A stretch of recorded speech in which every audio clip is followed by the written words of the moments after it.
Welcome to Comfort Habit number 2. The title of this is called Scary Story Time. Alpha and Omega, Part 1. Okay, so I'm going to talk to you guys about two things in these two videos, or in this one video. The Witch Rider and the Flying Head, aka the Wraith. The Wraith is another story over time in my life, and the Witch Rider is also a story over time in my life. My alarm's about to go off any second now. I thought if I restarted the phone it would take longer to restart the phone. Apparently it didn't. So wait for it. 3, 2, 1. So it'll take a whole 60 minutes to charge this thing up. Maybe I should have cut the damn thing off. Yeah, let's do that. Okay, never mind. The alarm should be going off. I don't know what I'm doing. The alarm is not going off. And there it is. Okay. I'm gonna restart this bitch anyway. Alright. So, I'm gonna start with the Witch Rider first. Because there's a easier chance to tell this story without it taking forever or a lifetime. So as a kid, I didn't believe in the supernatural. I didn't believe in spiritual stuff. And I was going to church because I wasn't believing in God, but I was believing in the almighty ass whooping. Y'all know what this is? This is a belt. It's not the belts that we used to get spanked with. This is a military issued belt. Alright, so basically it's a car seat belt that they decided was much firmer than a leather belt and more durable. You only wear your leather belt when you have your dress blues on. Or dress greens. Anyway, so before I started believing in God, I did believe in monsters under your bed. I did believe in dark things. But as a kid, that's what you believe because you fear the unknown. But when the unknown becomes reality, the fear doubles. So I had this uncle. I'm leaving his name out for his privacy purposes. My uncle, him and his wife, I believe she was pregnant at the time with their first son. And they were at Grandma's house on what I think was Harris Street or Horse Street, somebody's damn street. Anyway, they lived next door to Mr. Skippy, who always gave everybody candy. No, he was not a creepy old man. He was a cool-ass old man, and I miss him dearly. But anyway, so one night, my uncle and his wife, or ex-wife now, but she was his wife at the time, they were having their first baby, or they had their first baby, and he came to the breakfast table that morning. I don't know how I got stuck over there that weekend, but I got stuck over there. And he started talking to us about this thing that was sitting on his chest. He was reaching for his wife's hand, and he couldn't grab it, and couldn't squeeze it, and couldn't scream out her name. And he said he was hot at the top of his lungs. And she was at the breakfast table, and she said she never heard a damn thing. She said she felt something get on the bed, but she just thought it was him moving because they both got in the bed at the same time. So this thing got on the bed with him, got on top of him, and put him in a chokehold. Okay. Me being a dumbass 7-year-old kid, maybe I was 6 about to turn 7, I was pretty young. My dumbass is laughing at him because he's a grown-ass man. He shouldn't be scared of the dark. You're supposed to be over those fears when you get grown. Newsflash for you. Some fears you can never get over. Understand that shit before we go on. And this is related to another person in this adventure of this fateful tale of this witch rider. So I laughed. Didn't think nothing of it. After church, went home. Grandma dropped me off. We lived at 811E. We were at 820A Hardy Drive first. So 820A Hardy Drive, there was my baby sister, my elder sister, myself, and my mom. Alright? The baby sister slept in my mom's room. My older sister had her own room, and I had my own room. So that night, you would say that it was probably a child's overactive imagination. And I would give you the finger. The middle one. Because it was not my imagination.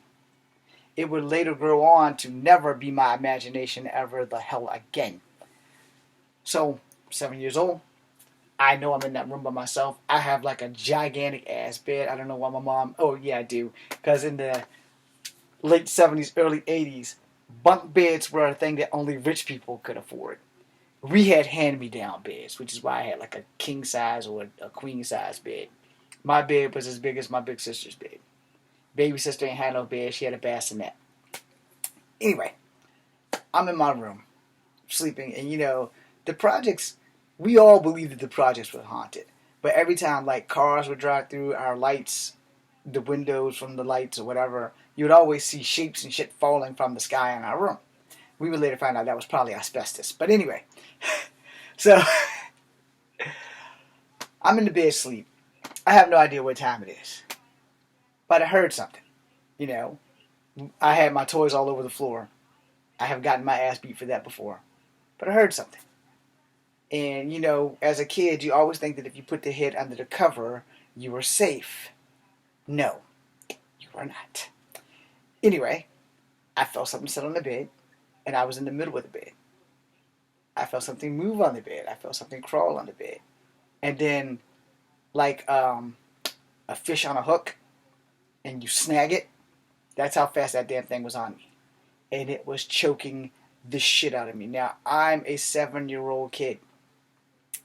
I've been learning martial arts, but no martial arts can fight a spirit. Or at least, that's what I believed. And this thing was choking the shit out of me. I'm screaming at the top of my lungs. I have school on Monday.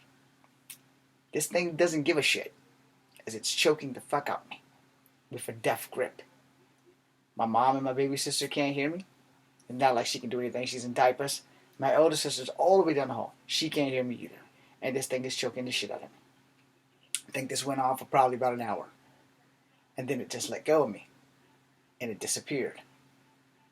About that time, the sun rose. So I don't know how long this was going on, but it had me for quite some time. By the time we moved to 811E, which was directly in a diagonal across the street from our house next to the dumpster, this thing had attacked me about 9 times between the ages of 7 to 11. The attacks would become more frequently as I got older. The attacks would become less frequently by the time I got between 13 and 14. And by the time I got 14, they would pick back up. So it wouldn't matter where I would go. And I would always ask people if this has happened to them. Now, break from that, a lot of people in the science community call this blood paralysis. So take note. Paralysis, meaning that you have no use of that limb. If you are a quadriplegic, you have no arms and no legs that you can function with. If you are paraplegic, your legs do not work. But the blood still flows through them. Because unless they've been amputated off, the blood still flows through them. Some people can still feel finger movement when they're quadriplegics and paraplegics. You can probably go fact check that, but I have worked with people who are quadriplegic and paraplegics, and those are the people who have to blow through the straws and all that shit to get the wheelchair to move. Moving on. So, I'm leaving certain stories out because this shit could go on forever. We don't need to do that. So, I talk to people. I don't talk to anybody white about this. Just black people. Because this thing seems to only be after black people. Depending. Because some of the black people will be like, if you're part native, it's probably after you too, because you're also part native.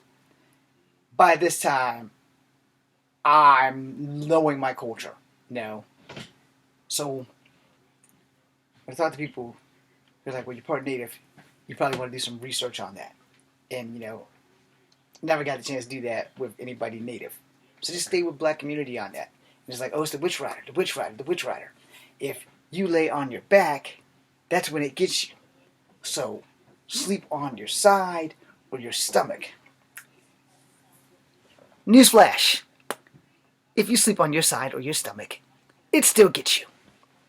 And the reason why I say that, when I slept on my stomach, it's when it got me the most. And it's hard for me to try to struggle while I'm on my belly. And this thing is literally on my back. And it's like nothing I can do about it at all. It's like on my back, just choking the shit out of me from the back. And so that's even harder because it's even harder to breathe. It would get me no matter how I slept. And for a long time, it only got me at night. But by the time I turned 14, 15, this son of a bitch started getting me at the daytime. Alright? So, to get to the end, I was about to be 15. And it had attacked my dad. My dad, I believe, was probably about 35 at the time. And he had come to get me for the summer. Now, mind you, it hadn't gotten me until I turned 15 because it would sporadic the attacks. So, my dad told me one night, the night that he came to pick me up, from Smithville, he's like, something attacked me in my sleep the other night, which is why all the lights were on in the house when we got there. He's like, yeah, all the lights are in the house because something got in here and attacked me, and I don't know what the fuck it was, but it wasn't a human. And here I am, remembering my uncle, laughing my ass off. Now, mind you, this damn thing hadn't gotten me in a couple of weeks, so kind of didn't think about it really quickly. He's like, yeah, that damn witch rider, man, that son bitch got me a couple of times this month. And I was like, okay. I never told him that the son bitch was getting me. I just laughed it off, and then I kept picking on him. This was the last time this son bitch got me. So, trigger warning. If you are a person who is afraid to have your heads under the cover, this is not going to help you. So, I'm sorry right now. I can only sleep with my head under the cover because of the traumatization this thing put me through, and I've always thought that being under the cover would keep me safe from it. It actually wound up being the worst and best mistake at the same time. Alright?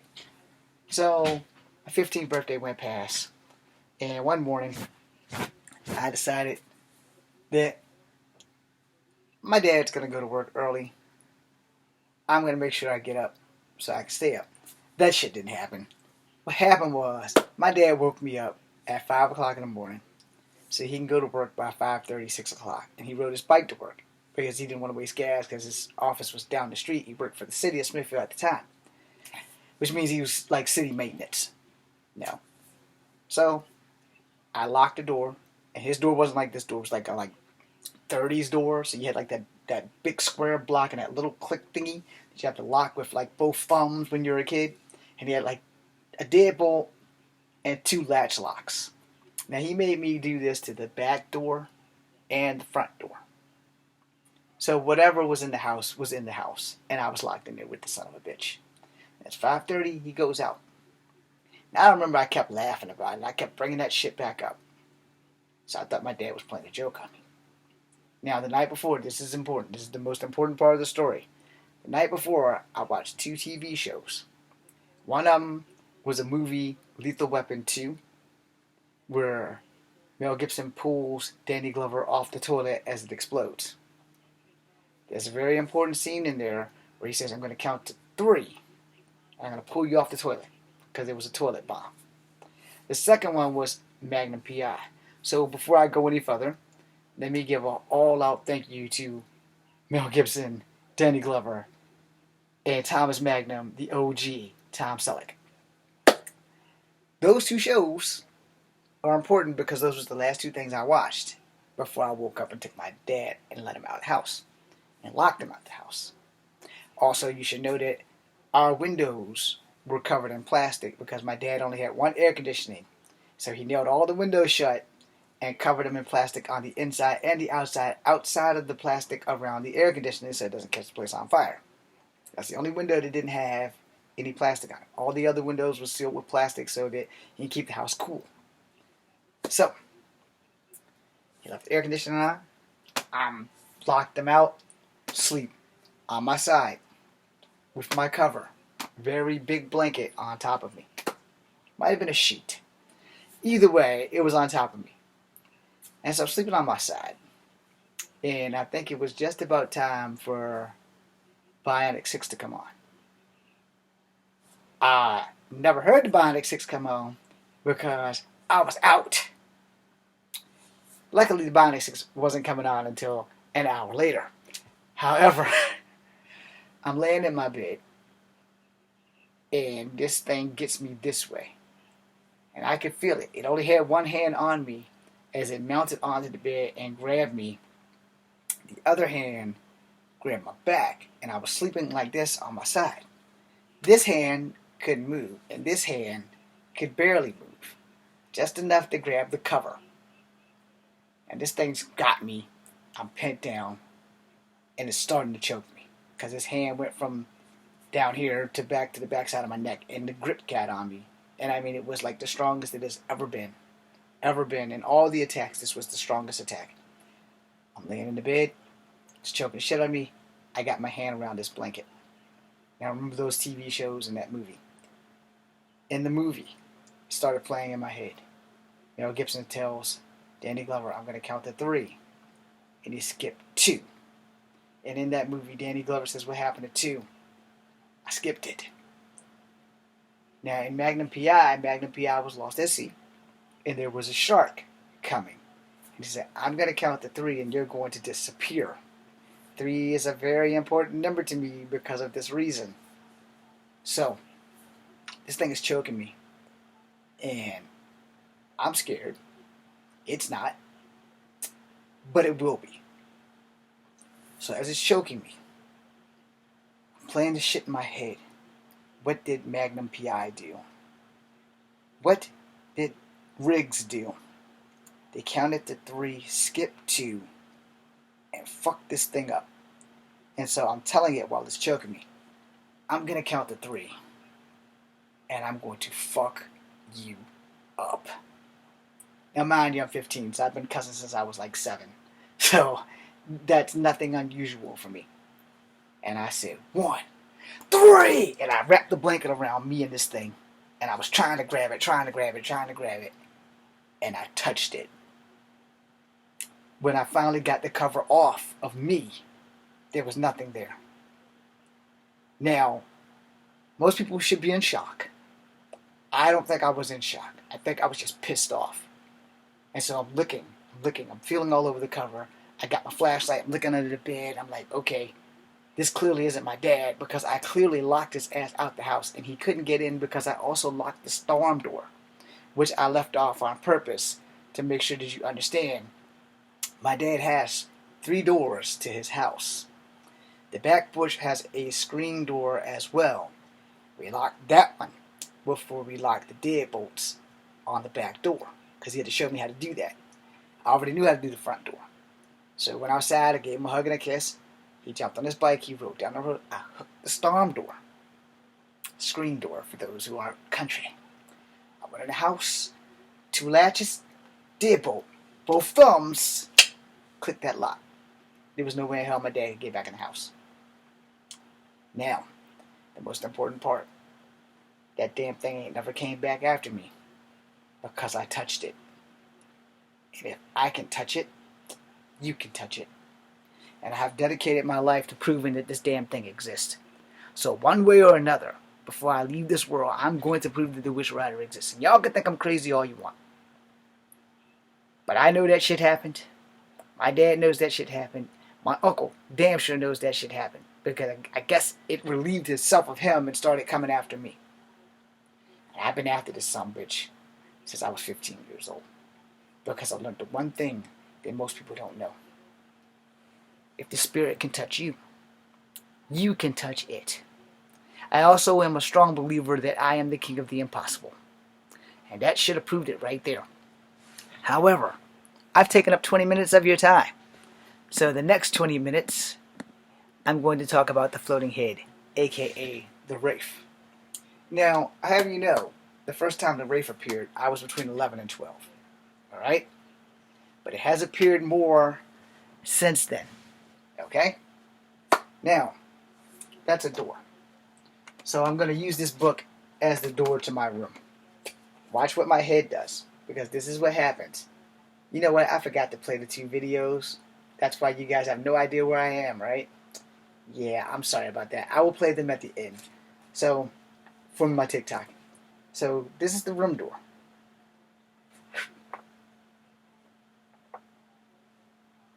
Now, in TikTok, I'll let you guys know that my friend Lloyd was at the house, and we had read some vampire books that was about this thick. And, We had bought garlic that day after reading the books, and we garlic the whole house. Every wall, every corner. The house smelled like garlic for about a month. My dad wasn't too happy. There was no garlic left when we were done. And we were at like 3 big things of garlic. Might have been 3, might have been 2. There was some random ass number of garlic. And we cut it in half. And we squeezed the juice out. And we did everything that the guys in Lost Boys did. Because we were that scared of vampires. We had no idea that that was going to be the night that this floating head would come into my life and fuck shit up. Now, let me explain. The floating head has never brought harm to me personally. It has always warned me before shit went down. So I'm not going to say the floating head is my enemy. Still scared the shit out of me, but I'm not going to say it's my enemy. So that night, Lloyd had to go to the bathroom. And we were planning on staying up all night long playing with our G.I. Joes. That shit didn't happen. Because of the Dracula books. We got scared. So Lloyd went to the bathroom. I was in my room waiting for Lloyd to come back. So this head popped around the corner. And my dumb ass, hey Lloyd, stop playing, man. Went down the hall. Lloyd started screaming. And his exact words was, hey James, stop playing, man. The problem was, Lloyd was in the bathroom. Now I don't know if he had the bathroom door open or closed. I'm pretty sure it was closed. Because we didn't have any ventilation. And you could hear him scream, stop playing. The damn thing would come back down the hall, and I was like, yo, man, why you keep doing that? Go back, come back, go back. And this went on for a good 5 to 7 times. I can't give you an exact number of times because I can't remember the shit. And I haven't spoken to Lloyd in almost 50 years. So I don't know, because I'm almost 50. Anyway, in fact, I think the last time I spoke to Lloyd, I was 14. Again, can't swear to it. So this head then went back and forth. Now, Lloyd and I have simultaneously pissed off my father, who had to go to work the next day. He came out the room mad as all get out. You two need to stop. Y'all know I gotta go to bed. Y'all should have been reading them goddamn vampire books. Put those books over there and don't touch her no more until tomorrow. Okay? So we did that. Lloyd finally came out of the bathroom, got in the bed, and my dad cut out the light, and we went to sleep. Woke up the next day, Lloyd got his books, Lloyd had to go home, and we went across the street, and somehow or another, Lloyd has a sister, her name is Donna. Hi, Donna. Anyway, Lloyd can't play outside with me unless his sister can play. And so G.I. Joe the movie had just came out, and we both had saw it. And you know how kids, you got like dibs on whatever character you want to play. Well, before he could call Falcon, I wanted to be Falcon. He called Falcon, and I got stuck being Flint. And I always liked Flint, don't get me wrong. But they were the Green Beret and the Black Beret. So I wanted to be Falcon because I was in love with Jinx. And Falcon is in love with Jinx in the cartoon movie, so therefore. However, Flint is in love with Lady J. And Lloyd's sister had to be the Baroness. And so we had these pine cones. These pine cones were grenades. I guess you can always say I was an actor. Because at that time I didn't think about acting. But I liked playing G.I. Joe, and we liked doing the voices and all the other shit. So his sister threw a pine cone, and I was too deep in the character to realize where the hell I was standing at. Now, behind Lloyd's grandmother's house, Miss Ruffin, hi Miss Ruffin, there's a hill that goes like this, and then there's a pier. So there's a little river that goes all throughout Smithfield. It goes behind the packing plant, Waltney, and it goes all the way through the city towards Newport News. Alright? Because it turns into the James River and you have to go a certain way or whatever. Anyway, so when she threw the grenade, aka the pine cone, I shoved Falcon out the way. And my foot slipped. I had a Timex watch on this hand. I slipped. And remember, it goes like this. And it does that. So I never fell down in that part. I totally missed it. My arm hit the pier. And I landed face down. And the tide was out. That's probably about the only thing that saved my life is the tide was out. So my body print was stuck in the mud down there. My arm, this arm landed like this. Upside down inside a puddle of water. Because the tide had gone out, thank God. My head hit a rock. But only my left side of my face was imprinted into the ground. My whole front body was in the ground. So I was like this. Yeah, my arm hit the pier. Didn't break it. Got a scar. It's no longer there. But I got fucked up. Now, Lloyd and his sister, they're both looking like this over the little tiny cliff. And when I finally emerged from there, I'm covered in mud in the front. The back's clean because I landed on my face. Now, this is what they told me. That was badass, dude. You bust that backflip. That was cool as shit. I was like, dude, I did a backflip? He's like, yeah. You okay? Like, no. There's blood trickling down my fucking head. They didn't even notice that shit. I had to go home and change out of my camouflage and get in the shower.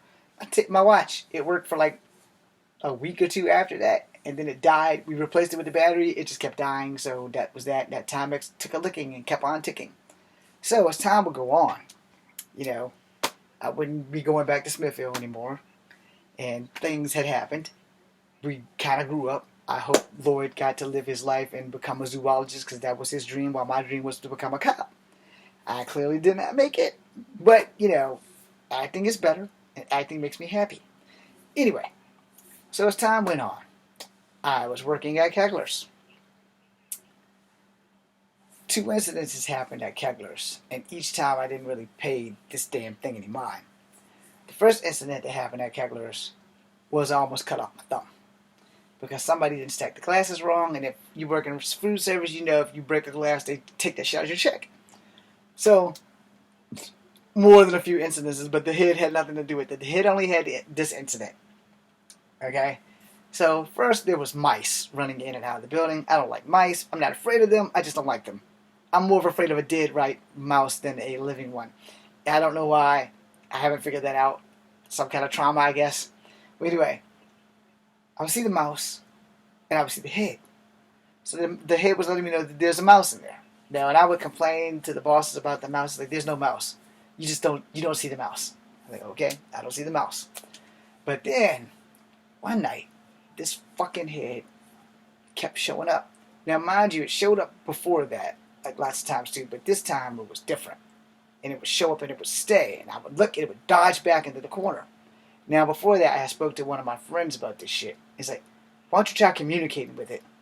And I said, it doesn't have a face. You can't talk to something that's faceless. It just has a head. It's shaped like me. That's it. Doesn't have any hair. It's just like a floating head. So he's like, well, when you see it again, try to communicate with it. I did. It never responded. It just kept going back and forth.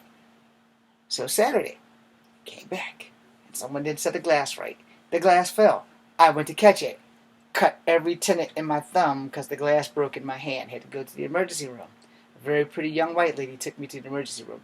I was barely 16, 17 when that happened, and she was like 10 times too sexy for a guy like me, but she drove me to the hospital. Her name was Tina. Hi, Tina. Anyway, she drove me to the hospital, got stitched up by Dr. Kinney. Then he did this thing through my thumb where he stuck a needle all the way through my thumb so that I could be able to do this because I had to do thumb exercises, I had to do therapy. I couldn't work for about 6 weeks. And he gave me this thing, this like a guard, like a cast. I had to take a shower with a bread bag on. It was a really fucked up ass adventure. But it happened. So, years later, the head wasn't as bad as the Witch Rider. But the head would just have odd times of showing up, So I got a job at Murray Steaks on Main Street. And I'm working. Saw the head. Didn't pay it no mind. Saw it again. Didn't pay it no mind. Saw it again. Didn't pay it any mind. So I do inventory. Yeah, in the walk-in. Didn't wear my jacket. That was the first place I fucked up. I didn't wear my jacket. So I got a little pen. A motherfucking clipboard. The box of fish have numbers of fish. You just have to count the boxes. It's like 40 some odd fish in a box. Maybe more, maybe less. And I'm marking down the boxes. I just have to count the boxes. So the first game I got in, 1, 2, 3, 4. I went down the line of however many boxes was there. Did it over here. Did it over here. Did it over here. Because I went back over here to get these last boxes. I had that feeling that I needed to turn around. There was no time to worry about that fucking head by this time. When I turned around, box meets face. Somebody didn't stack the boxes properly. It was just my bad fucking luck that those boxes would fall on top of me. And I have to lay on a cold floor in the walk-in. In a t-shirt. and jeans. As boxes on top of boxes fell like dominoes on top of me. I.e., should have been paying attention to that fucking head. But I didn't. About 45 minutes later, somebody rescued me. Because they couldn't find me when it was time for us to get ready to go on break or whatever. So it's like, well, the last place he was at, he was doing inventory with the clipboard. Well, they found my foot first when they came into the walk-in. Because it buried me from foot to head, but all the boxes were basically at my head. And I'm cold and shaking. And someone came in and they couldn't find me, but they found all the boxes. And they went to the other side. They came in and said, oh, there he is. He's under the boxes. He's under the boxes. So everybody comes in and started getting the damn boxes off me. And we go about my day. Cold as shit.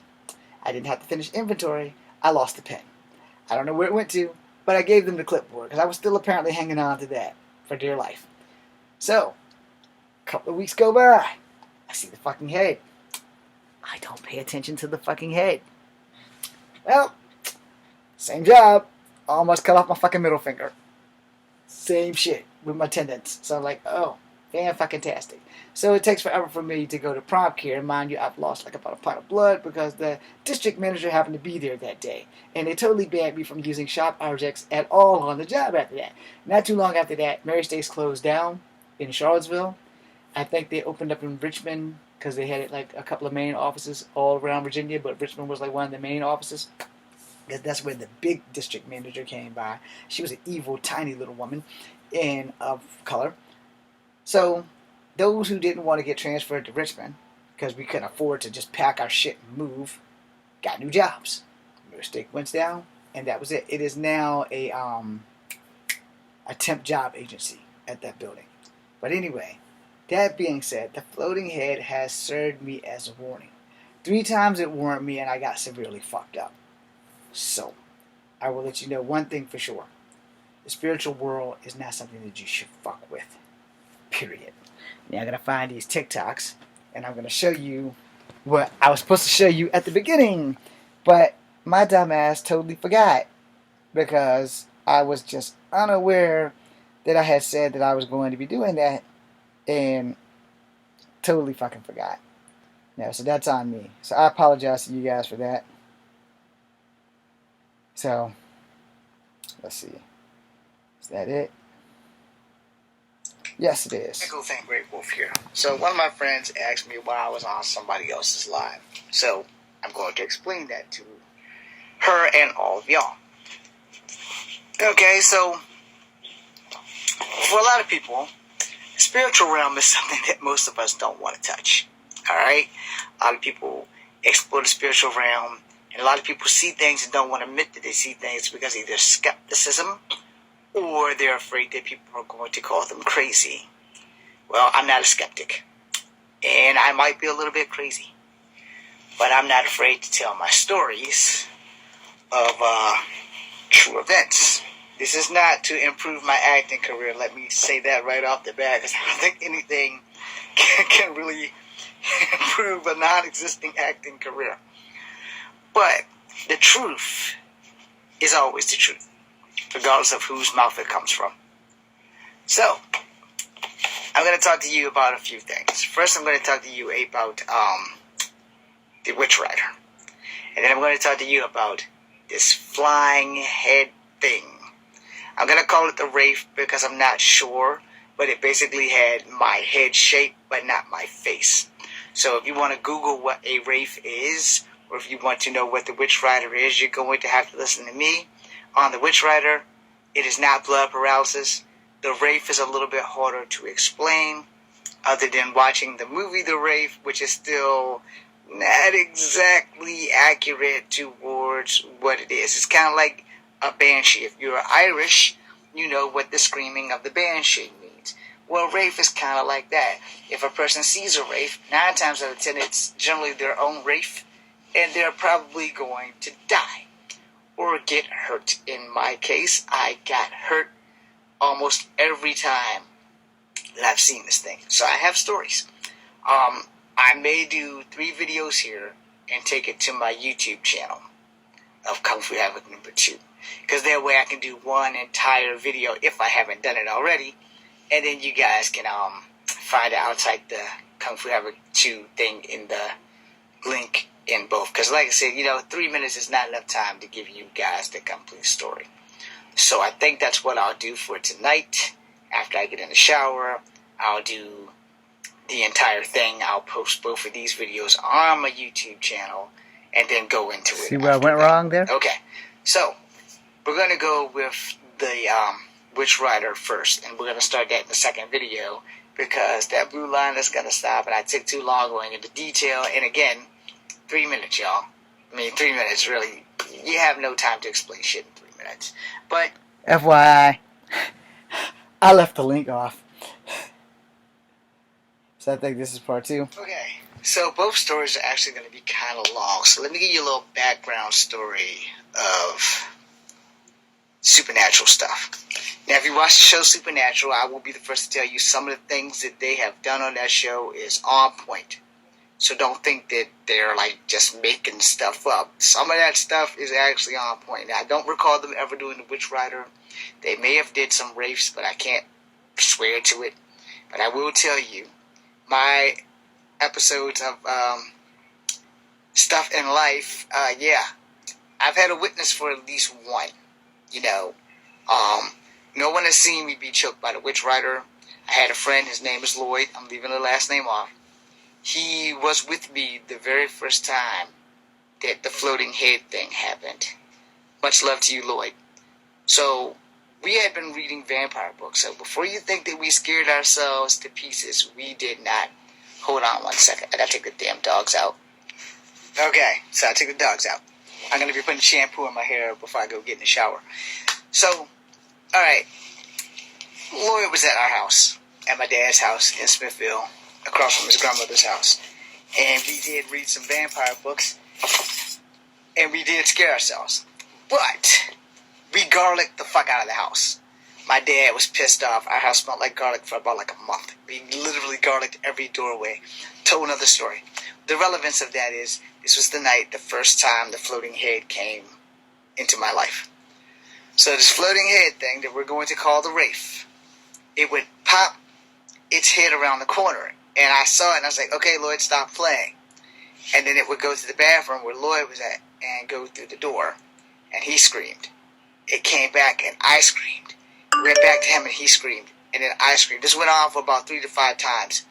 Maybe more, maybe less. I was 12 or 13. Memory's a little short when it happened, but I know it happened. And I have witness. So, my dad came out the room mad as hell. Y'all need to go to fuck to bed. Stop reading these goddamn scary books. Matter of fact, put them over there. So we put the books down. We never read any more scary books. Well, Lloyd had to take the books home the next morning because they were his. He got them out the library. But we bought the garlic at the store. I don't know what idiot sold us the garlic at the store, but we bought the garlic at the store. And we literally rubbed the garlic into the wood until there was nothing left of the garlic. Now you know why the house smells so well. Well, anyway, the next day, you're going to have to wait until I get out of the shower so I can tell you about the next day in the floating head. But this floating head has caused me lots of problems. So, what I'm going to do is, I'm going to take both of these videos and play them on my YouTube channel, and you guys can find that an hour later. Matter of fact, I'm going to make another 2 more videos of this. Alright? Thanks for watching. Okay, so what I did was, I came straight here and forgot everything I said there. So to you, if you're on TikTok and Instagram, I'm sorry for that. I think this was the 3rd one. Okay, Yeah, it's the 3rd one. Part 3 of the scary stuff. I also left off the links. So, I like need to I put said, them on there. 3 minutes is not long enough to give you these 2 stories. So I'm going to tell you what you're going to do. Between tonight and tomorrow, once they're posted on my YouTube channel, I will put the description of where you can find it at the end of this thing or in whatever the hell the thing is. I would say it is now almost midnight. So if you're up, they should be posted by 2 a.m. Eastern Standard Time. Maybe sooner. I'm going to give the whole damn thing. So that's kind of, like I said, 3 minutes. I could do it in if I had a 10-minute video, I could wipe it out. So I'm going to do 1 video tonight on my YouTube channel of Kung Fu Havoc number 2. And I'm going to tell you the story of the floating head and the Witch Rider. All in 1 video. It's probably going to be 30 minutes long, maybe longer. I'm going to break it down to do one story first, and then the other story. There will be some reference things that relevance to certain parts of the story, so that way you guys can get the full thrill or whatever. So I'm gonna put the title. I'm gonna put the title of what it's gonna be called. It's gonna just be called the same thing it is here, Scary Story Time. And then it'll probably have whatever I need in the other title. So when you go to Comfort Happy number 2, you just gotta look for Scary Story Time. That's pretty much the gist of that. So if you're up, probably go there about like maybe 1:30, 2 o'clock. Let's shoot for 2 a.m. if you're up. If not, watch it tomorrow. It's not that damn important. Just because it was true and it happened to me, it doesn't mean that you guys need to like be all, oh yeah, we're gonna go be all gung-ho about it. But the whole reason was because a friend of mine here on TikTok asked me why I was in somebody else's live. Well, the young lady had a haunted item, and I can make that third part of that video about the 2 haunted items we had, which is why I clicked onto her video in the first place. That being said, just remember at about 2 a.m. if you're up, or tomorrow morning, just go to Kung Fu Havoc number 2. It'll probably be the last thing that I post on there. So that being said, I want you guys to have an incredible Sunday night. I'm going to go do these stories on my YouTube channel. I'm going to wait for that midnight alarm to go off because it's 10 till midnight. So after my alarm goes off, I'm going to do that. But that being said, thank you guys. Thank you for allowing me into your life. Thank you for being in mine. I'm going to have a midnight snack also. And I hope that everything goes well. Fritos. Okay, so first off, I need to go back to this video. I need to pause it. Type in my YouTube channel.